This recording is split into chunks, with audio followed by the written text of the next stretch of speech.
പാപിനിയായ സ്ത്രീ യേശു കർത്താവിൻ്റെ കാൽക്കൽ വന്ന് കണ്ണുനീര് കൊണ്ട് കാല് കഴുകി, തലമുടി കൊണ്ട് പാദം തുടച്ചു, കണ്ണുനീര് കൊണ്ട് കാലും കഴുകി പ്രാർത്ഥിച്ചിട്ട് അവൾ എഴുന്നേൽക്കുമ്പോൾ യേശു പറഞ്ഞു, സ്ത്രീയെ, നിന്റെ അനേക പാപങ്ങൾ മോചിക്കപ്പെട്ടിരിക്കുകയാണ്.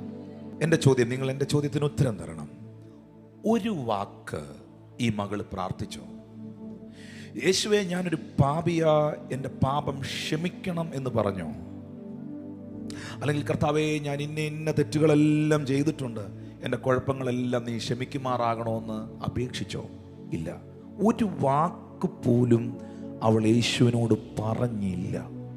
പക്ഷേ അവളുടെ കണ്ണിൽ നിന്ന് വീണ ആ ചൂടുള്ള കണ്ണുനീരിൽ നിന്ന്, അവളുടെ നിലവിളിയിൽ നിന്ന്, അവളുടെ നെടുവീർപ്പിൽ നിന്ന്, അവളുടെ 1000 പ്രാർത്ഥനയുടെ ശബ്ദങ്ങൾ യേശു റീഡ് ചെയ്യുകയായിരുന്നു. ചില സമയങ്ങളിൽ നിങ്ങൾക്ക് പ്രാർത്ഥിക്കാൻ പോലുമുള്ള വാക്കുകൾ കിട്ടാതിരിക്കുമ്പോഴും, നിങ്ങൾക്ക് എന്താ പ്രാർത്ഥിക്കേണ്ടിയെന്ന് പോലും പറയാൻ കഴിയാതിരിക്കുമ്പോഴും, നിങ്ങളുടെ ദീർഘശ്വാസത്തെ പോലും അത് എന്തിനാണ് എൻ്റെ കുഞ്ഞിത്രയും സങ്കടപ്പെടുന്നതെന്ന് അറിയാവുന്ന ഒരപ്പ നമുക്കുള്ളപ്പോൾ ചോദിക്കാൻ പറ്റുമോ, നീ എന്നെ അറിയുന്നില്ലേ കർത്താവേ എന്ന്?